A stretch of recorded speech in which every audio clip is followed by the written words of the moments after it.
आ जाइए, आ ही चुके हैं वैसे तो आप। जैसे जैसे आप जुड़ते जाएं, लाइक शेयर करते जाएं, सेशन आपको पसंद आएगा। ये 15 क्वेश्चन यानी कि जितने भी बेसिकली हम क्वेश्चंस यहाँ कर रहे हैं वो इंपॉर्टेंट हैं, ऑनलाइन में आए हुए हैं, रिपीट हुए हैं, महत्व रखते हैं।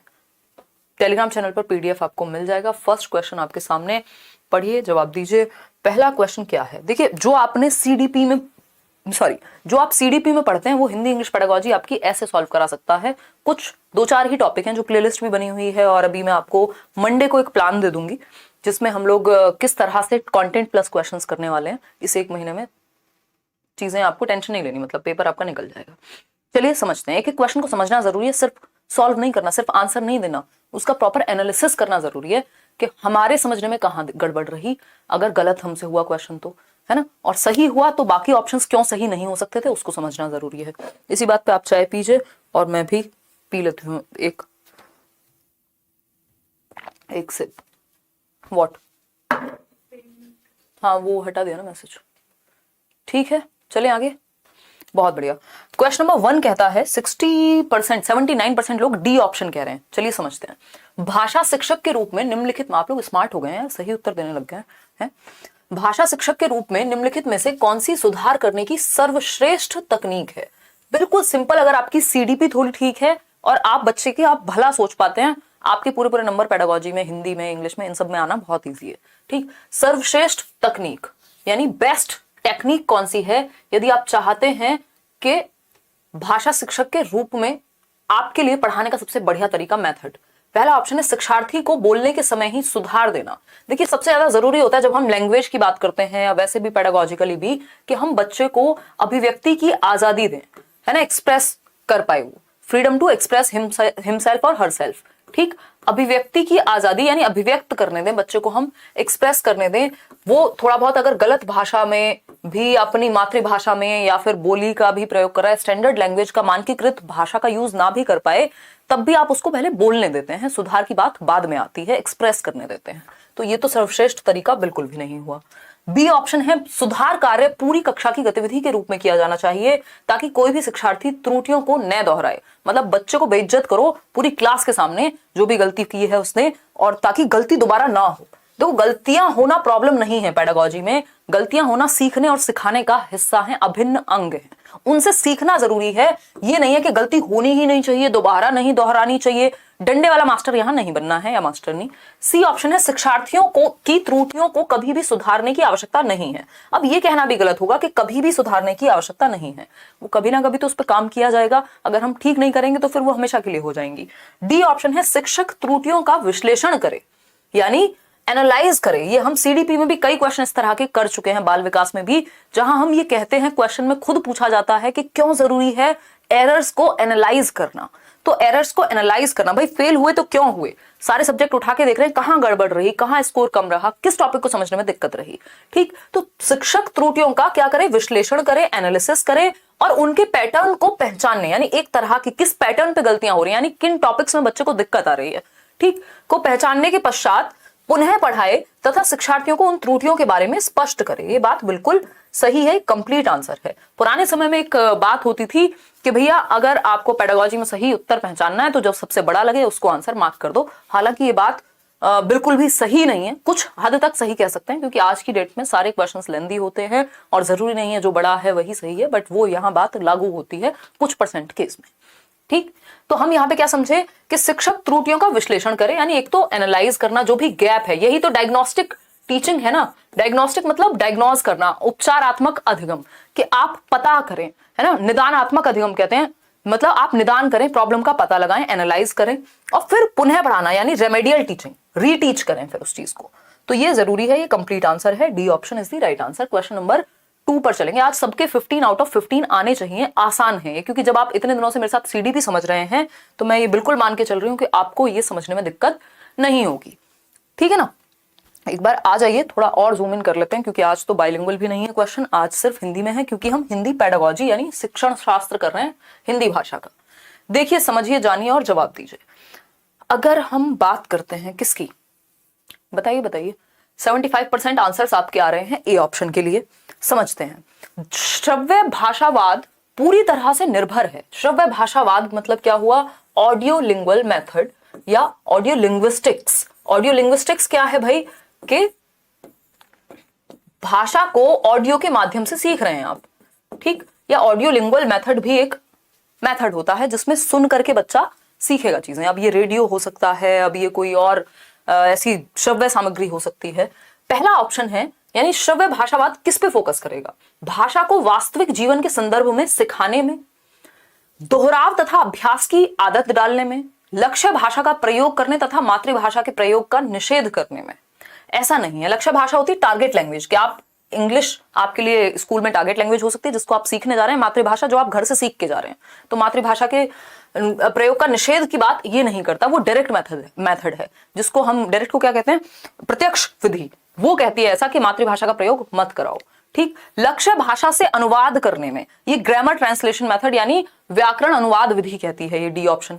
और सी ऑप्शन जो है वो किसके बारे में है, वो आपके लक्ष्य जो भी प्रत्यक्ष विधि के बारे में है, यानी डायरेक्ट मेथड ऑफ टीचिंग के बारे में है। इन दोनों को हटा देंगे।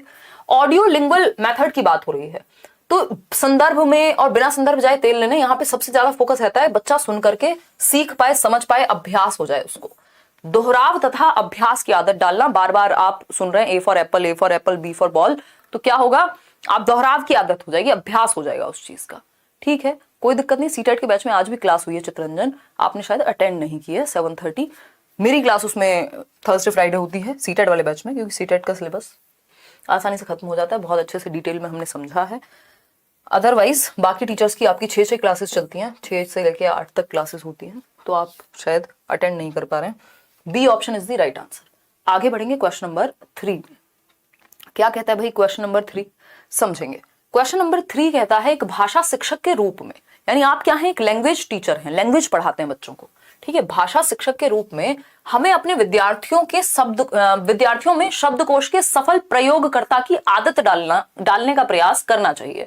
यानी हम चाहें कि बच्चा सक्सेसफुली डिक्शनरी का यूज कर पाए, शब्दकोश बोले तो डिक्शनरी, कि वो वर्ड मीनिंग वहां से देख के, उनका कॉन्टेक्स्ट समझ के सारी चीजें देख पाए, ठीक है, डालने का प्रयास करना चाहिए। निम्नलिखित में से कौन सा तरीका शब्दकोश के प्रयोग को प्रोत्साहित करने के लिए सही नहीं है, यानी डिक्शनरी का जो यूज ऑफ डिक्शनरी है उसको एनकरेज करने के लिए सही नहीं है, यानी कौन सा तरीका डिस्करेज करेगा डिक्शनरी के प्रयोग को, यानी बच्चा सक्सेसफुली डिक्शनरी को, शब्दकोश को यूज कर पाए, उसमें बाधा कौन बनेगा, नॉट लिखा हुआ है। हिंदी पेडागोजी इंग्लिश में कैसे ट्रांसलेट करके दें आपको, है ना, बताइएगा। क्योंकि वो ऑडियो लिंगुअल मेथड के बारे में था इसलिए ए ऑप्शन सही नहीं था, संदर्भ की बात वहां नहीं होगी, वहां फोकस रहता है सुनने पे, संदर्भ में हो या ना हो, ठीक है, करा देंगे वासु, देख लेंगे उसको भी, डोंट वरी। कोई बात नहीं मोनिता, मैं एक बार उदय सर से बात कर लूंगी, अगर पेडागोजी की क्लासेस में कोई भी इशू है तो वो बता देंगे, ठीक, टेंशन नहीं लेनी है। डी ऑप्शन देखिए एक बार, आप लोग कह रहे हैं कितने, 40% लोग। चलिए देखते हैं। वाक्य के भाग ढूंढना, यानी सेंटेंस के पार्ट्स आप ढूंढ रहे हैं और उसमें से सर्च कर करके या डिक्शनरी का प्रयोग कर करके पता कर रहे हैं, ये बात तो ठीक है, लेकिन हमें नहीं पूछा है संदर्भ में उपयुक्त अर्थ चुनना, यानी जो कॉन्टेक्स्ट के अकॉर्डिंग सही बात है। मान लीजिए कोई शब्द, सेम शब्द अलग अलग कॉन्टेक्स्ट में, संदर्भ में अलग अलग तरह से मीनिंग रखता है, ये बात हमें पता है, ठीक है।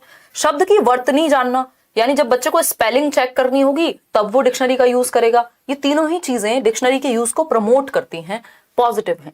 लेकिन प्रत्येक नए शब्द के लिए शिक्षक से पूछना, अगर बच्चे में आदत ये डल जाएगी कि हर एक नया शब्द जैसे ही आया वो टीचर से पूछने लगता है मीनिंग, तो वो खुद से डिक्शनरी का यूज या शब्दकोश का प्रयोग नहीं करेगा। ये हतोत्साहित करता है। जब आप इस चीज को प्रोत्साहित करेंगे कि टीचर से पूछ लो तुरंत जैसे ही कोई भी नया शब्द आए, पहले आप खुद कोशिश करते हैं, खुद से एक्टिव होकर के बच्चा वर्तनी जानेगा या शब्दकोश उठा करके लाएगा, उसमें ढूंढेगा। इससे आपकी सेल्फ लर्निंग,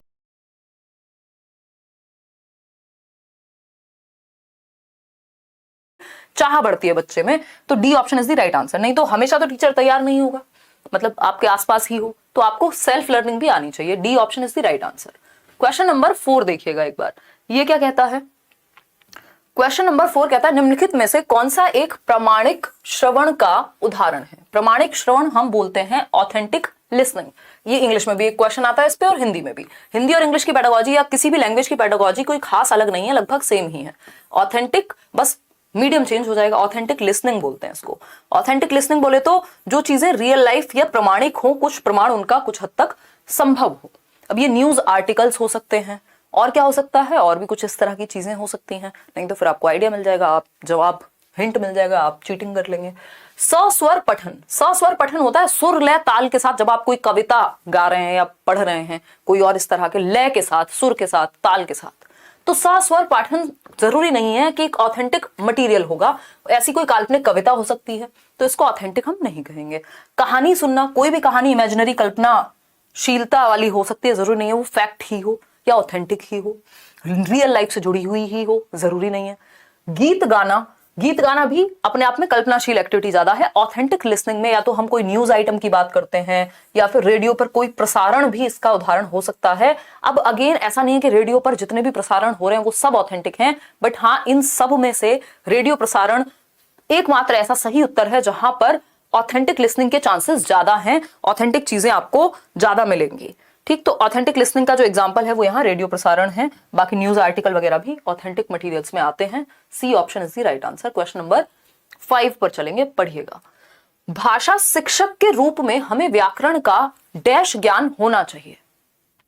मतलब जब आप एक लैंग्वेज टीचर हैं तो आपको व्याकरण का कैसा ज्ञान होना चाहिए, ये पूछा है हमसे सिंपल भाषा में। बताइएगा, हल्का सा इसको जूम आउट कर देते हैं। देखिए जूम आउट किया हमने। भाषा शिक्षक के रूप में हमें व्याकरण का डैश ज्ञान होना चाहिए। अव्यक्त तथा व्यक्त, यानी जो व्यक्त किया जा सके, एक्सप्रेस किया जा सके, और जो व्यक्त ना किया जा सके, दोनों तरह का। चलिए पॉजिटिव है। सुस्पष्ट, ये भी बुरा नहीं है, लेकिन हमें क्या चाहिए, बेस्ट ऑप्शन चाहिए 4 ऑप्शंस में से। अव्यक्त तथा सुस्पष्ट दोनों, ये थोड़ा बेटर लग रहा है। विस्तृत, विस्तृत ज्ञान हो, ठीक है, ये भी अच्छा है। तो ये देख रहे हो पेडागोजी का यही खेल है, 4 ऑप्शन सही है। कोई भी ऐसा ऑप्शन नहीं है जो नेगेटिव हो या जिसको हम सिरे से नकार दें, बट हमें क्या चाहिए, बेस्ट ऑप्शन, है ना। यहाँ वर और वधु की तलाश चल रही है, ये याद कर लेना। मतलब जब आप ऑप्शंस में सेलेक्ट करते हैं पेडागोजी में स्पेशली, तो बेस्ट जो आपके अनुसार बेस्ट हो। अब यहाँ पे इनके अनुसार भी चलना पड़ेगा, जो बच्चे के लिए बेस्ट हो, ठीक है। बाकी सब में जो कॉम्प्रिहेंसिव हो, या तो बाकी ऑप्शंस को अपने अंदर समाहित करता हो या फिर उन सब में क्लियरली बेस्ट हो, ठीक है। तो ये अव्यक्त तथा सुस्पष्ट दोनों, यानी जो इम्प्लिसिट है, जो व्यक्त नहीं किया जा सकता वो भी, और जो मतलब जो मीनिंग जो है छिपा हुआ है, हिडन मीनिंग है वो भी, और सुस्पष्ट यानी क्लियर भी होनी चाहिए। जो नॉलेज है वो सुस्पष्ट भी हो, और अव्यक्त जो बातें डायरेक्टली कही जा रही है वो भी समझ ले टीचर, और इनडायरेक्ट वाली तो समझ लिए। तो सुस्पष्ट में तो डायरेक्टली व्यक्त अपने आप आ जाएगा, तो इसलिए इस ए से ऑप्शन ज्यादा बेटर है, सी। तो सही उत्तर क्या हुआ, सी ऑप्शन, जो कि 54% लोग दे पा रहे हैं। आगे बढ़ेंगे क्वेश्चन नंबर 6 पर। क्वेश्चन नंबर 6 क्या कहता है, देखिए सीडीपी अगर आप अच्छे से कर लेते हैं, इसीलिए कहा जाता है कि बाकी सब्जेक्ट में उतनी तकलीफ आपको फिर नहीं होती है। खैर हम सारे ही सब्जेक्ट करेंगे जो भी इंपॉर्टेंट है, जहां पे भी पेडागोजी है। निदानात्मक परीक्षण यानी डायग्नोस्टिक टेस्ट, क्या है ये, डायग्नोस्टिक टेस्ट। इंग्लिश में भी यही क्वेश्चन पूछेगा, बस लैंग्वेज चेंज कर देगा, वहां इंग्लिश में पूछ लेगा, ठीक, क्योंकि ज्यादातर टॉपिक्स जो है वो कॉमन है। समझ पा रहे हैं हम लोग? बहुत बढ़िया। तो डायग्नोस्टिक परीक्षण यानी निदानात्मक परीक्षण निदान के लिए होता है। जब आपको बुखार हो तो आप टेस्ट कराने जाते हैं एक लेबोरेटरी में, या जिनको हम डायग्नोस्टिक लैब्स बोलते हैं, कि भाई 4 दिन से बुखार है, उतर नहीं रहा, नॉर्मल दवाई से पता करेंगे क्या हुआ है, मलेरिया है क्या है, तो वो ब्लड निकालेंगे, आपका टेस्ट करेंगे, डायग्नोस करेंगे कि प्रॉब्लम आपको है क्या, उस हिसाब से फिर रेमेडी दी जाएगी यानी दवाई दी जाएगी। ऐसे ही टीचिंग में होता है, पहले आप प्रॉब्लम का पता लगाते हैं निदानात्मक परीक्षण से। आपने एक टेस्ट लिया बच्चे का, अब आप जान रहे हैं कि उसको प्रॉब्लम आखिर है कहां पर, गैप कहां है, फिर उसके बाद आप रेमेडियल टीचिंग देते हैं, जिसको हम उपचारात्मक शिक्षण कहते हैं। तो डायग्नोज करने के बाद हमेशा रेमेडियल टीचिंग हमेशा डायग्नोस्टिक के बाद दी जाएगी, ये बात हमें याद रखनी है। क्वेश्चन इस पे 100% आता है, और सिर्फ यहाँ हिंदी या इंग्लिश या सीडीपी में नहीं, मैथ्स, पेडागोजी, ईवीएस सब जगह आता है। उपचारात्मक शिक्षण जो है वो निदान के बाद दिया जाएगा, ठीक। ये बेसिक कॉन्सेप्ट है जो हमें पता होना चाहिए, ठीक। शिक्षण अधिगम के समय और अंतराल पर, यानी निदानात्मक परीक्षण की जो सफलता है वो इस पे निर्भर करेगी कि कितनी देर सीखा गया। देर पे नहीं, जितना भी सीखा गया वो किस हद तक सही है, कमी कहां है, ये ड्यूरेशन के बारे में बिल्कुल नहीं है। व्याकरण के नियमों पर, सिर्फ व्याकरण पढ़ते हैं क्या हम, जी नहीं, संदर्भ में वो भाषा को सीख पाया कि नहीं सीख पाया। फिर है सी ऑप्शन, निदानात्मक शिक्षण तथा सामग्री पर, यानी जो रेमेडियल टीचिंग हुई है और उसमें क्या मटीरियल यूज किया है। मे बी मटेरियल कोई भी वैसे यूज हुआ हो, बट रेमेडियल टीचिंग ठीक होनी चाहिए। फिर भी ये इतना नेगेटिव नहीं है जितने बाकी के 2 ऑप्शन नेगेटिव हैं। चलो इसको रख लेते हैं डाउट में, क्योंकि 2 ऑप्शन में जनरली डाउट आ ही जाता है पेडागोजी में। डी ऑप्शन है, अधिगम में पिछड़ने के कारणों को पहचानने पर। डायग्नोस का मतलब ही है आप गैप समझ पाए, कमी रह कहां गई, उसके बाद उसको सुधरवाएंगे। तो अधिगम में पिछड़ने के कारणों को पहचानने पर, इससे ज्यादा बेहतर है ये कि सबसे ज्यादा जरूरी है कि हम कारण पहचान पाए। हम डायग्नोस जो कर रहे हैं, निर्धारणात्मक परीक्षण ले ही इसलिए रहे हैं कि हम समझ पाए कि कमी रह कहां गई है, क्या कारण है उसके पीछे, गैप को फिर हम फुलफिल कर पाएंगे। D option is the right answer. आगे बढ़ेंगे, क्वेश्चन नंबर 7 देखिएगा। क्वेश्चन नंबर 7 क्या कहता है भाई? क्वेश्चन नंबर 7 कहता है एक बच्चा बच्ची यानी बच्चा या फिर बच्ची विद्यालय में भाषा की कक्षा में अपनी प्रथम भाषा को सीखने में अक्सर समस्या का सामना करते हैं या करता है, क्योंकि, समझिएगा फिर से, एक बच्चा है या बच्ची है, जब वो स्कूल में अपनी ही प्रथम भाषा समझ रहे हैं ना, मातृभाषा उसकी फर्स्ट लैंग्वेज, मान लीजिए हिंदी है, और हिंदी मेरे को घर में मैंने सीख ली, बोलना आता है, मैं 6 साल की उम्र में पहली कक्षा में गई, और लेकिन अब जब मैं स्कूल में हिंदी सीख रही हूं तो मुझे मुश्किल लग रही है, अदरवाइज तो मैं हिंदी में बातें कर लेती हूँ, बातें समझ लेती हूँ, मूवी देख लेती हूँ, कार्टून देख लेती हूँ, और सारी चीजें सही चल रही है, हिंदी तो मुझे आती है। लेकिन जब आप उसको पढ़ने लगते हैं स्कूल में जाके, तो समस्या का सामना करना पड़ता है। इसका रीजन बताइए। इसका सिंपल रीजन क्या होगा? अपनी भाषा को विद्यालय में सीखना रोचक नहीं है। अब रोचक तो टीचर के ऊपर है, वो मेथड अगर अच्छे होंगे तो रोचक तो बनाया जा सकता है। ऐसा थोड़ी है, कोई फैक्ट थोड़ी है, तथ्य थोड़ी है कि रोचक होगा ही नहीं। अगर टीचर ठीक नहीं है तो रोचक नहीं होगा। नोट्स छोटू कल मिल जाएंगे सीडीपी के, मोस्ट प्रोबेबली नहीं, अगर कल नहीं मिले किसी %, क्योंकि कल 3-4 घंटे की क्लास है, नहीं तो मंडे तो आपको नोट्स मिल ही जाएंगे ज्यादातर सब्जेक्ट के, या फिर नेक्स्ट कमिंग वीक में एक एक दिन करके एक एक नोट्स आपको मिलते रहेंगे। ठीक है, खैर बी ऑप्शन है विद्यालयी भाषा घर की भाषा की अपेक्षा अधिक औपचारिक है। बी ऑप्शन 63% लोग सही दे रहे हैं आंसर, जो कि बहुत खुशी की बात है कि विद्यालय भाषा घर की भाषा की अपेक्षा क्या है? औपचारिक है, अधिक फॉर्मल है। अगर हम यहाँ बिल्कुल रोबोट की तरह बातें करेंगे, कभी हंसी मजाक नहीं होगा, है ना, कभी जोक्स नहीं होंगे जो आपके एज ग्रुप को समझ में आते हैं, जिसमें मजा आता हो, तो फिर ये क्लास कैसी हो जाएगी? बहुत औपचारिक हो जाएगी, फॉर्मल हो जाएगी। तो जब हम डेली लाइफ में घर में इस भाषा सीखते हैं तो वो अनौपचारिक होती है, इनफॉर्मल होती है। हमें लगता है अरे ये तो अपना ही बंदा है, अपनी ही बंदी है। मतलब जब हम किसी से मिल रहे हैं, टीचर से, एक वो कंफर्ट की फीलिंग आनी चाहिए। ठीक, तो वो ज्यादा औपचारिक अगर हो जाएगी, ज्यादा रूल्स हैं वहां पे, नियम कायदे कानून ज्यादा हैं, प्रॉपर एक पैटर्न है, तो इसलिए कई बार मुश्किल लगती है घर की भाषा से स्कूल की भाषा, चाहे भाषा सेम ही क्यों ना हो। ठीक, क्योंकि वहां आप नियम कायदे कानून, तौर तरीके, टीचर, मेथड्स और बुक वगैरह के थ्रू सीख रहे होते हैं। फॉर्मली लैंग्वेज को औपचारिक ज्यादा है, इसलिए ऐसा होता है। बच्चा या बच्ची अपनी उस भाषा को जानता है या जानती है, तथा विद्यालय में उस भाषा को पुनः सीखने में कोई तथ्य नहीं है। ऐसा नहीं है कि कोई फायदा नहीं है दोबारा सीखने में क्योंकि वो जानता है। भाई बहुत सारे ग्रामर के, व्याकरण के नियम होते हैं, या बहुत सारी बातें होती हैं भाषा के बारे में। हिंदी आपने सीख ली घर में मातृभाषा के रूप में, बट उसके बारे में जानते आप प्रॉपर कहाँ है? स्कूल में जाकर के। तो विद्या, ऐसा नहीं है कि इसमें कोई फैक्ट नहीं है, आप प्रॉपर सीख पाते हैं भाषा को। विद्यालय में उस भाषा को सीखना कठिन है, ये भी कोई फैक्ट नहीं हुआ। तो बी ऑप्शन जो है वो सही कारण है कि इसलिए कठिनाई होती है क्योंकि ज्यादा फॉर्मल होती है जब आप उस लैंग्वेज को विद्यालय में सीखते हैं। क्वेश्चन नंबर 8 देखिए और पढ़िए, जवाब दीजिए पोल में। ठीक है जी। यार साइंस तो मैं नहीं कराती हूँ, साइंस और एसएसटी, है ना।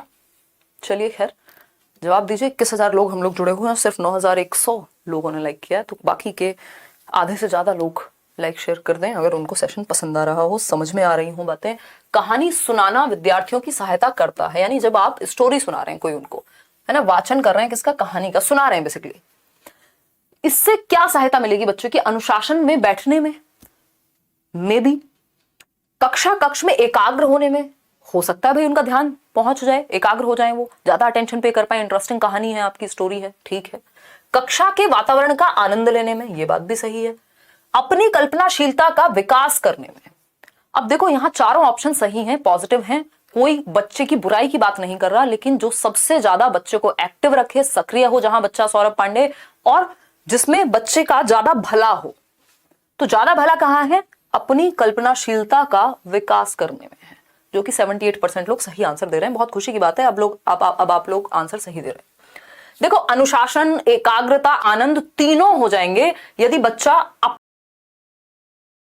विकास करेगा या उसका ध्यान, उसको इंटरेस्ट उस चीज में आ रहा होगा। ये बाकी तीनों चीजें अपने आप आ जाएंगी। और बच्चे का जो विकास है वो कब बेहतर होगा? सिर्फ आनंद लेने में, कल्पनाशीलता में, इमेजिनेशन पावर अगर उसकी अच्छी हो रही है तो वो बहुत सारी चीजें खुद से सृजनात्मक बनेगा, क्रिएटिव बनेगा। बच्चे का ज्यादा भला डी ऑप्शन से होगा, बाकी के तीनों से कम है इस डी के मुकाबले, तो ज्यादा बेहतर ऑप्शन डी हुआ।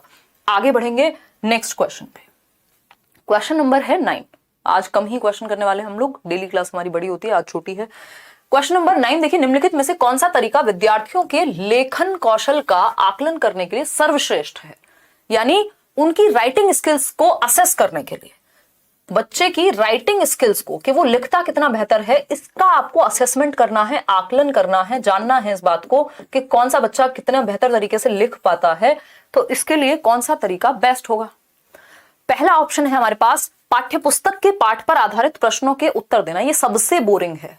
क्या है? सबसे बोरिंग या उबाऊ तरीका है कि जो पाठ्यपुस्तक में पाठ है उसके आधारित आपने प्रश्न पूछ लिए, तो बच्चा लिख देगा रट्टे लगा करके जो जो आपने लिखवाया होगा। इसमें कोई भी अभिव्यक्ति शामिल नहीं हुई बच्चे की, है ना। श्रुतलेख आप समझते हैं, वो जो इमला बोला जाता था, डिक्टेशन जिसको कहते हैं, तो डिक्टेशन में भी जो आपने बोला होगा वो डिक्टेट करके लिख देगा। ठीक है, चलो कुछ हद तक पता तो लगेगा यहाँ पे भी, लेकिन ये बेस्ट ऑप्शन नहीं लग रहे। अपने अनुभव लिखना, इससे बढ़िया कोई आंसर नहीं हो सकता कि जब बच्चा अपनी रियल लाइफ, आपने वास्तविक जीवन से जोड़ दिया नॉलेज को, है ना। रियल लाइफ जो उसके अनुभव है, मान लो गर्मियों की छुट्टी में कहीं घूमने गया था, तो अब वो वहां पे सही वर्तनी का भी प्रयोग करेगा। ये आप एक तो उसकी अभिव्यक्ति जांच पाएंगे, सबसे ज्यादा जरूरी है कि आप बच्चे की अभिव्यक्ति जांच पाएं कि वो एक्सप्रेस अपने आप को कितने अच्छे से करता है। तो उसमें उसने कैसे लिखा है, उसकी जो लेखन शैली है वो समझ पाएंगे आप, कहाँ कॉमा, कहाँ वर्तनी ठीक यूज हुई है, सारी बातें समझ में आ जाएंगी। और सबसे इंपॉर्टेंट बात, वो अभिव्यक्त कितने अच्छे से करता है आपको, वो आपको समझ आ जाएगा। तो सबसे महत्वपूर्ण जो काम है यहाँ, सर्वश्रेष्ठ जो तरीका है, वो है आपने बच्चे के वास्तविक जीवन से जोड़ दिया उसको। जब आप सबसे ज्यादा सक्रिय बच्चा सी ऑप्शन में है, एक्टिव सी ऑप्शन में है कि अपने अनुभव को लिखेगा वो। सुलेख प्रतियोगिता तो फिर सिर्फ सुंदर सुंदर लिखना भाषा का ज्ञान नहीं होता, जहां वो भाषा की समझ भी विकसित करे। तो C option is the right answer. आगे बढ़ेंगे, राइटिंग को नहीं चेक कर रहे हैं हम, राइटिंग स्किल को चेक कर रहे हैं। समझिएगा, दोनों बातों में डिफरेंस है। राइटिंग इज कितना सुंदर लिखता है, सुंदर से क्या होगा अगर उसको समझ नहीं है तो। राइटिंग स्किल इज कि वो कितने अच्छे से अपने आप को अभिव्यक्त करता है, कहां किस चीज को ठीक से यूज कर पाता है लिखने में। क्वेश्चन नंबर 10 देखिएगा एक बार। क्वेश्चन नंबर 10 देखिएगा, आरंभ में पृथक उदाहरण के माध्यम से नियम समझाकर बार बार नियमों का अभ्यास कराना। ध्यान से पढ़िएगा, आरंभ में यानी शुरुआत में, स्टार्टिंग में पृथक उदाहरण यानी अलग से क्या दे दिया, एग्जाम्पल दे दिया, ठीक, स्पेसिफिक कोई एग्जाम्पल दिया, नियम समझा रहे हैं एग्जाम्पल देने के बाद। समझ गए होंगे आप, एग्जाम्पल टू रूल, कौन सा नियम है ये, एग्जाम्पल टू रूल। लेकिन ये पृथक एग्जाम्पल है, यानी ये ऐसा नहीं है कि जो जुड़ा हुआ हो। बताइएगा, आरंभ में पृथक उदाहरण के माध्यम से नियम समझाकर बार बार नियमों का अभ्यास कराना। देखो ना, इसको ठीक से समझना है, ये एग्जाम्पल टू रूल भी नहीं कहा इन्होंने, बार बार नियमों का अभ्यास कराना। फोकस किस पे है, नियम पे है, यहां स्टोरी पे नहीं है ना। तो ये स्टोरी पे नहीं है, इसलिए इंडक्टिव नहीं होगा। पृथक उदाहरण मतलब अलग थलग, इंडक्टिव में क्या होता है, आप जोड़ते हैं, पृथक नहीं देते वहां, ठीक। और नियमों का ही फोकस करा रहा है, नियम पे ही फोकस है। यानी बार बार आपने क्या कहा, a+b का होल स्क्वायर ये होता है, और फिर इससे रिलेटेड जितने भी क्वेश्चंस थे वो करा दिए। तो ये डिडक्टिव मेथड हुआ, इंडक्टिव नहीं। तो संदर्भ में तो ये नहीं है ना, व्याकरण की यहाँ कोई बात हो रही है, संदर्भ में तो नहीं है। संदर्भ में व्याकरण का मतलब जब कोई कहानी कविता पढ़ रहे हैं उसी से रिलेटेड आपने कुछ व्याकरण के नियम बता दिए। यहाँ ऐसा नहीं हुआ, कोई एग्जाम्पल उठाया, नियम बता दिया और फिर प्रैक्टिस करवाई।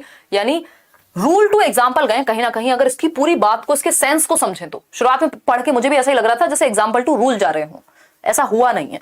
निगमन उपागम की विशेषता है, यानी डिडक्टिव मेथड की विशेषता है। इंडक्टिव में एग्जाम्पल दिया जाता है, कहानी से जोड़ा जाता है, फिर रूल तक जाते हैं। और यहां क्या बात हो रही है, यहां सीधा नियम पे फोकस है, बार बार प्रैक्टिस कराने पे। तो नियम पे फोकस जहां होगा वो डिडक्टिव है, सीमा नहीं है, विशेषता है ये। किसकी? क्योंकि डिडक्टिव मेथड कोई खराब मेथड तो है नहीं। क्वेश्चन नंबर 11 देखिएगा, ये क्या कहता है, व्याकरणिक इकाइयों को गतिविधियों के माध्यम से स्पष्ट तथा रोचक तरीके से प्रस्तुत किया जाना चाहिए, इससे क्या होगा। यानी गतिविधियों के माध्यम से, यानी एक्टिविटी करा करके आप ग्रामेटिकल चैप्टर्स को, यूनिट्स को, पॉइंट्स को एक्सप्लेन कर रहे हैं, यानी एक्टिविटी के थ्रू ग्रामर सिखा रहे हैं आप रोचक तरीके से, स्पष्ट तरीके से। तो इससे क्या होगा, ऑप्शन ए है, शिक्षार्थियों को तभी के तभी करने तथा नियमों को समझने में सहायता मिलती है। यानी जब वो स्टोरी पढ़ रहे हैं, कोई कहानी पढ़ रहे हैं, उसी को उसी संदर्भ में, मान लीजिए उन्होंने सीमा से रिलेटेड कोई कहानी पढ़ी, तो उनको तभी बता दिया जाए कि जो जितने भी नाम हैं, जैसे सीमा या दिल्ली गई, तो सीमा है, दिल्ली है, ये क्या है, नाउन है, यानी ये संज्ञा का उदाहरण है। तो बच्चा तभी के तभी नियम को भी समझ गया और व्याकरण को भी समझ गया। इसको संदर्भ में व्याकरण सीखना कहते हैं। चलिए ठीक है।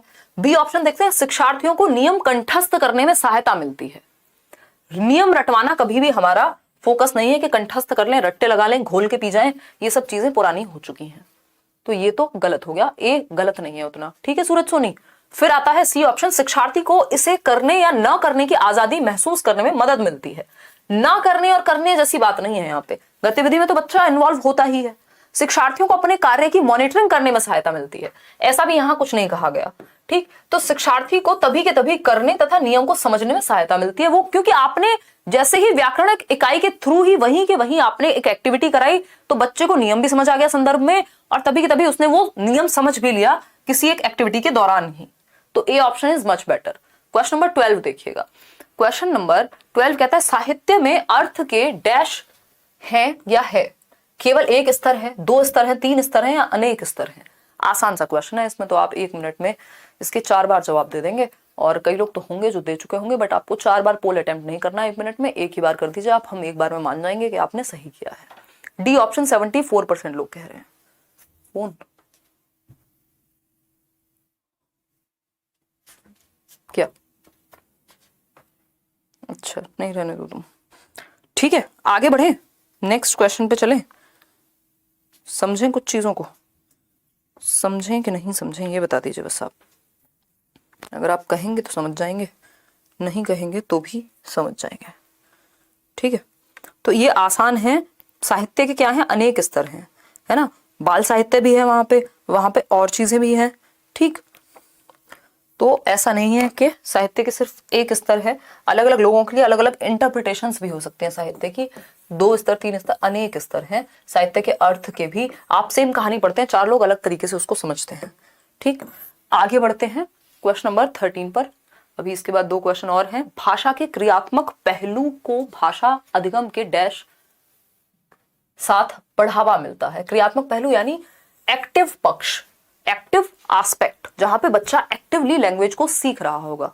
ठीक, संप्रेषणात्मक उपागम, संरचनात्मक उपागम, रचनात्मक उपागम या परंपरागत उपागम। परंपरागत तो हटा ही देंगे, ट्रेडिशनल वे में तो बच्चा ही एक्टिव नहीं होता था। क्रियात्मक पहलू को, यानी इसको क्रियात्मक को इंग्लिश में हम ऐसे भी कह सकते हैं, जो एक्टिव स्किल्स हैं आपकी लैंग्वेज की। एक्टिव कब होते हैं आप?